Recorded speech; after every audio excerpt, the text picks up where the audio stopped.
மத்தேயு நற்செய்தி நூல் 8ஆம் அதிகாரத்தின் 28 முதல் 34 வரை அடங்கியுள்ள வேத பகுதியிலே ஒரு அருமையான கேள்வி ஆண்டவராக இயேசு கிறிஸ்துவிடத்தில் கேட்கப்படுகிறது. அந்த கேள்வியை கேட்டது பிசாசுகள். 29ஆம் வசனத்தை பாருங்கள். அவர்கள் அவரை நோக்கி, இயேசுவே, தேவனுடைய குமாரனே, எங்களுக்கும் உமக்கும் என்ன? காலம் வரும் முன்னே எங்களை வேதனைப்படுத்த இங்கே வந்தீரோ என்று கூப்பிட்டார்கள். இந்த சம்பவம் கர்கசேனர் நாட்டிலே நடந்தது. இயேசு கிறிஸ்து அந்த ஊருக்கு போனார். 2 கொடியவர்கள், கடுமையான பிசாசு பிடித்தவர்கள், அவர்கள் இருக்கிற இடத்துல யாரும் நடமாட முடியாத அளவுக்கு அவர்கள் மக்களுக்கு தொல்லை கொடுத்து வந்தவர்கள். அந்த இடத்துல ஆண்டவர் போன உடனே அவங்க 2 பேரும் ஆண்டவரிடத்தில் வந்தார்கள். இயேசு கிறிஸ்து வந்திருக்கிறார் என்று தெரிந்தவுடனே பிசாசுகளுக்கு நன்றாக தெரியும், இயேசு கிறிஸ்து பிதாவின் ஒரே பேரான குமாரன், அவர் கடவுள் என்பது மனிதர்களுக்கு தெரிகிறதை விட பிசாசுகளுக்கு மிக நன்றாக தெரியும். ஆகவே அவைகள் இந்த கேள்வியை ஆண்டவரை பார்த்து கேட்கின்றன. அந்த மனிதர்களுக்கு உள்ளே இருந்து கொண்டு அந்த மனிதர்கள் வழியாக, எங்களை வேதனைப்படுத்தவா வந்தீர்? எங்களுடைய காலம் இருக்கிறது, எங்களுக்கென்று ஒரு நரகத்தை நீர் நிச்சயம் பண்ணியிருக்கிறீர், ஆனால் அது காலம் இன்னும் இருக்கிறதே, அதுக்கு முன்னால் எங்களை வேதனைப்படுத்தவா வந்தீர் என்று இந்த கேள்வியை கேட்கிறார்கள். கேட்ட உடனே ஆண்டவர் என்ன சொன்னார்? அந்த பிசாசுகளை துரத்தினார். அவைகள் பக்கத்தில் கூட்டமாக இருந்த பன்றிகளுக்குள்ளே சென்று அந்த பன்றிகள் மொத்தமாக கடலுக்குள்ளே அமிழ்ந்து மாண்டு போயின. இந்த 2 மனிதர்களும் பிசாசுகளிலிருந்து விடுதலை பெற்று சுகம் பெற்றார்கள். அந்த நேரத்தில் இன்னொரு ஆச்சரியமான காரியத்தை நீங்கள் பார்க்கலாம். அந்த ஊரில் உள்ள மக்களெல்லாம் உடனே ஆண்டவராக இயேசு கிறிஸ்துவுக்கு எதிர்கொண்டு வந்தார்கள். எதுக்காக?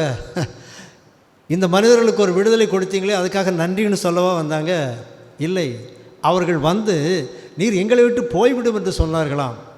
ஏன் அப்படி சொன்னார்கள்?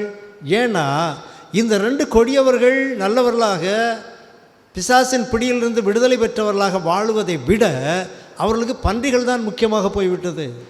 இன்று உலகத்திலே இது ஒரு காரியம் நடைபெற்று கொண்டிருக்கிறதை நீங்கள் பார்க்கலாம். மனிதர்களுக்கு தருகிற முக்கியத்துவத்தை விட கால்நடைகளுக்கும் மிருகங்களுக்கும் அதிக முக்கியத்துவத்தை கொடுக்கிறார்கள். ஆனால் ஆண்டவர் மனிதர்களுக்கு முக்கியத்துவத்தை தருகிறார். ஏன் ஆண்டவர் மனுஷனுக்கு முக்கியத்துவத்தை தருகிறாரு? ஏனென்றால் மனிதனும் மண்ணினாலே தான் படைக்கப்பட்டான். ஆனால் தேவனுடைய ஜீவ சுவாசத்தை பெற்றவன் அவன். அந்த ஜீவன் அழியாதது. அந்த ஜீவன் பரலோகத்துக்கோ நரகத்துக்கோ போகணும். ஆனால் மிருகங்களுக்கு பரலோகம் நரக்கம் என்று ஒன்று கிடையாது. அவைகளுக்குள்ளே தேவனுடைய ஆவியும் கிடையாது.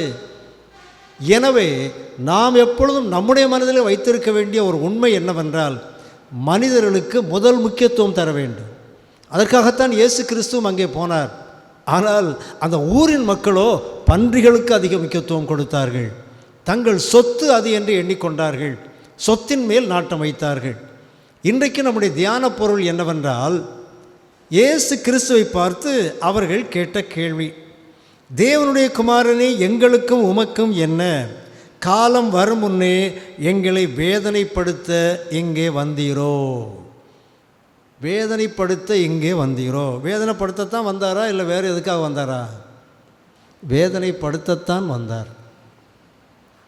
ஒரு மனிதனை நீங்கள் வேதனைப்படுத்துகிறீர்கள், ஆகவே நான் உங்களை விரட்டு போகிறேன் என்று சொல்லி ஆண்டவர் வந்தார். இயேசு கிறிஸ்து இந்த உலகத்தில் வந்ததே அவர் சத்துருவின் தலையை நசுக்குவதற்காக வந்தார். இயேசு கிறிஸ்து இந்த உலகத்தில் வந்ததே பாவிகளை பாவத்தின் பிடியிலிருந்து மீட்பதற்காக வந்தார். 1 யோவான் 3ஆம் அதிகாரத்தின் 8ஆம் வசனத்தை பாருங்கள். பாவம் செய்கிறவன் பிசாசினால் உண்டாயிருக்கிறான், ஏனெனில் பிசாசானவன் ஆதி முதல் பாவம் செய்கிறான். பிசாசனுடைய கிரியைகளை அழிக்கும்படிக்கே தேவனுடைய குமாரன் வெளிப்பட்டார். இயேசு கிறிஸ்துவனுடைய பிறப்பின் போது சொல்லப்பட்ட ஒரு வார்த்தை மத்தேயு நற்செய்தி நூல் 1ஆம் அதிகாரம் 21ஆம் வசனம்.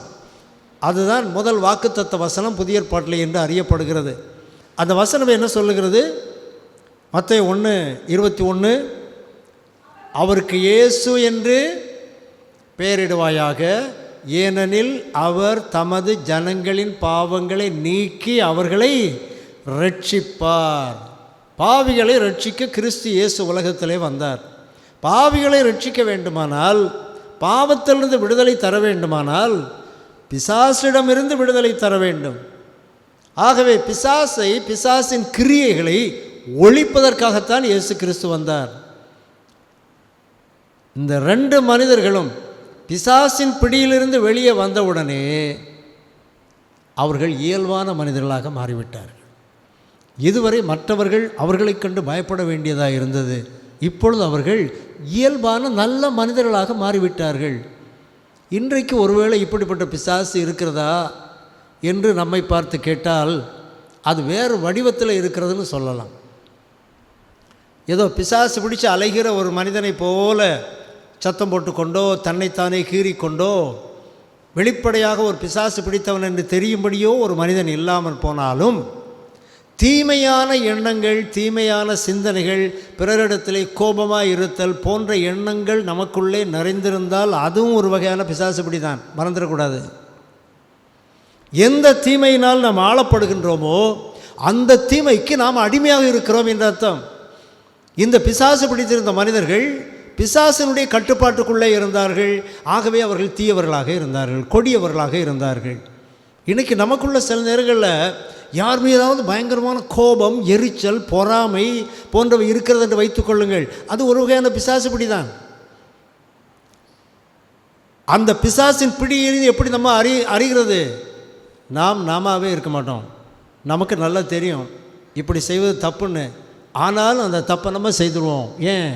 அந்த தீமை நம்மை ஆண்டு கொண்டு இருக்கிறது. அன்பானவர்களே, அந்த பிசாசு பிடியில் இருந்தும் ஆண்டவர் நம்மை காப்பாற்றுவார். இவைகளெல்லாம் பாவங்கள் இல்லையா? அன்பற்று இருப்பது, எரிச்சலாக இருப்பது, கோபமாக இருப்பது, பெருமை கொள்வது, தன்னைத்தானே உயர்த்தி காட்டுவது, பண ஆசை உள்ளவர்களாக இருப்பது, இவைகளெல்லாம் தீமைகள், பாவங்கள். இந்த பாவங்களை விட்டு எப்பொழுது ஒரு மனிதன் விடுதலை பெற முடியும்? இந்த பாவங்கள் நம்மிடத்தில் இருக்கும் வரைக்கும் நாம் உலகத்திலே வாழ்கின்ற எல்லா மனிதர்களைப் போலத்தான் இருப்போம். ஆனால் ஒரு உண்மையான கிறிஸ்துவை ஏற்றுக்கொண்ட ஒரு மனிதனாக, மனுஷியாக நாம் வாழ வேண்டுமானால் இந்த பாவத்தின் அடிமைத்தனத்தில் இருந்து, இந்த பாவத்தின் பிடியிலிருந்து நாம் வெளியே வர வேண்டும். எப்போ நாம் பாவத்தின் பிடியிலிருந்து வெளியே வர முடியும்? ரோமர் 6ஆம் அதிகாரத்தின் 14ஆம் வசனத்தை நான் வாசிக்கிறேன், பாருங்கள். நீங்கள் நியாயப்பிரமாணத்துக்கு கீழ்ப்பட்டிராமல் கிருபைக்கு கீழ்ப்பட்டிருக்கிறபடியினால் பாவம் உங்களை மேற்கொள்ள மாட்டாது. பாவம் மனிதனை எப்போ மேற்கொள்ளும்? கிருபை இல்லாமல் போனால் மேற்கொண்டு விடும். ஆண்டவருடைய உதவி இல்லாமல் உலகத்தில் எந்த பாவத்தையும் நாம் மேற்கொள்ள முடியாது.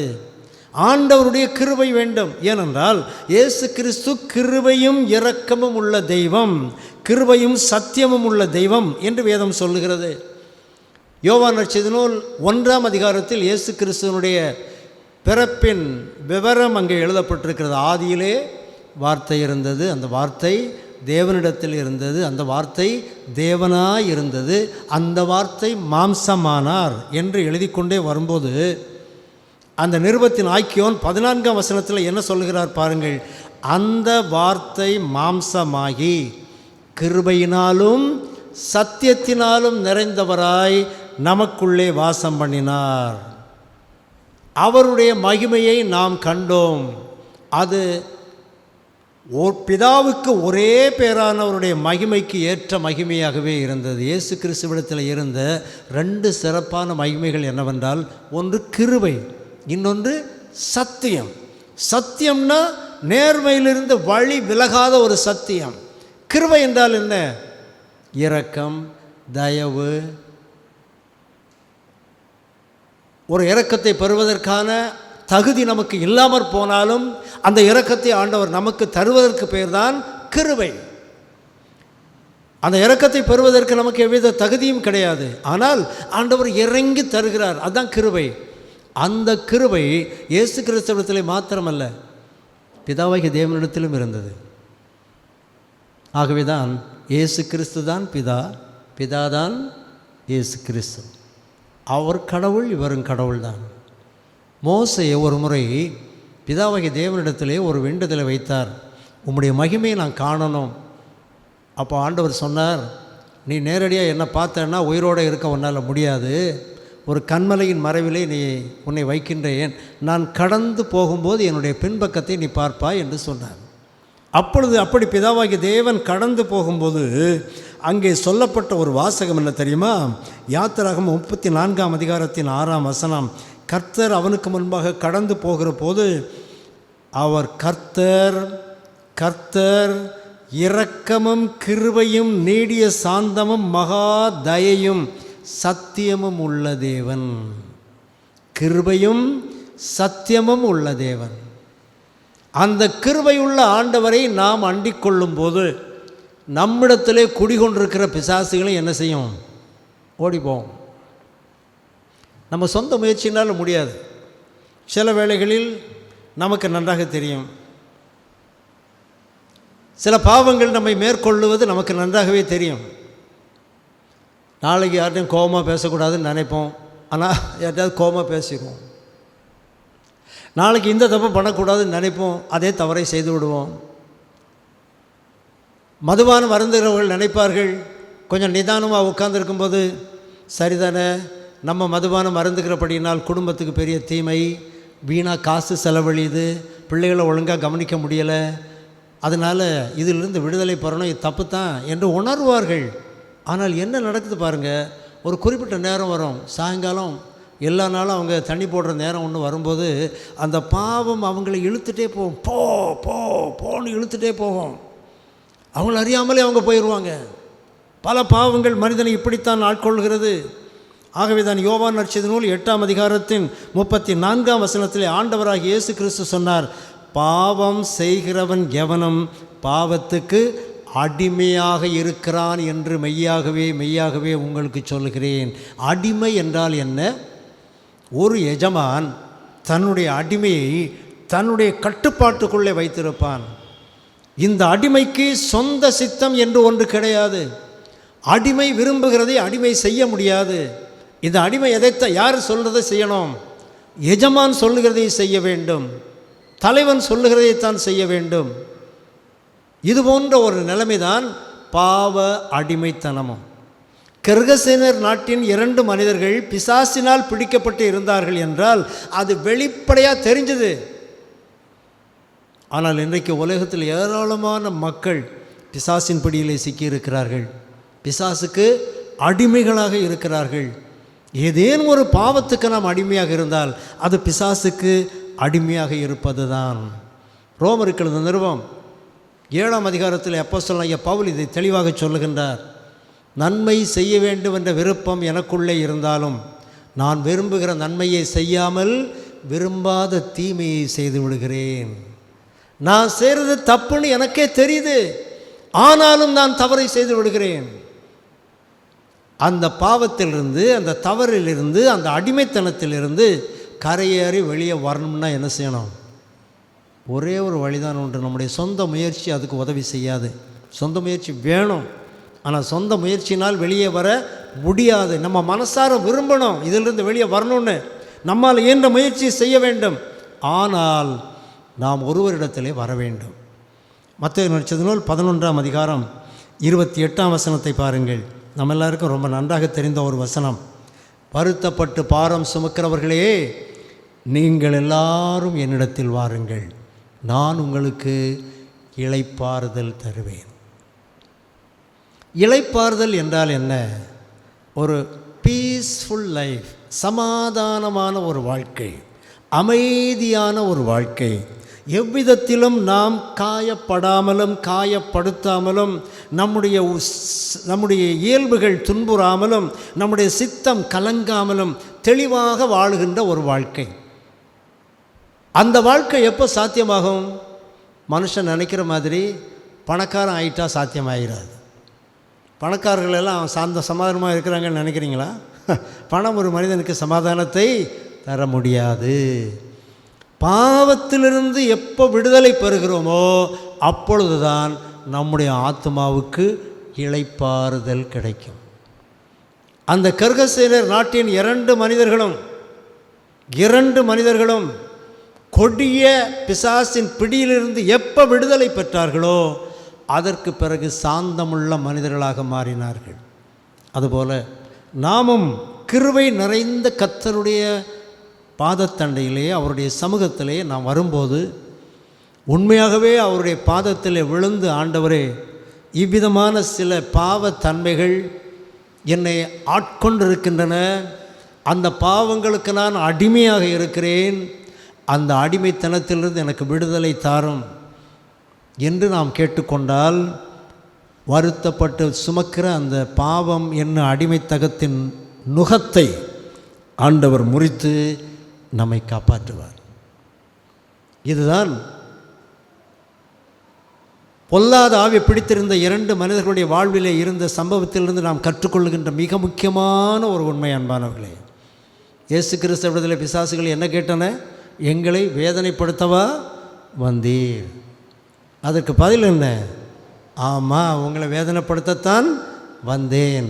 ஏனென்றால் என்னுடைய பிள்ளைகளை, என்னுடைய சாயலின்படி படைக்கப்பட்ட என்னுடைய சொந்த பிள்ளைகளை நான் மீட்க வேண்டும். அதற்காகத்தான் இயேசு கிறிஸ்து இந்த உலகத்திலே வந்தார்.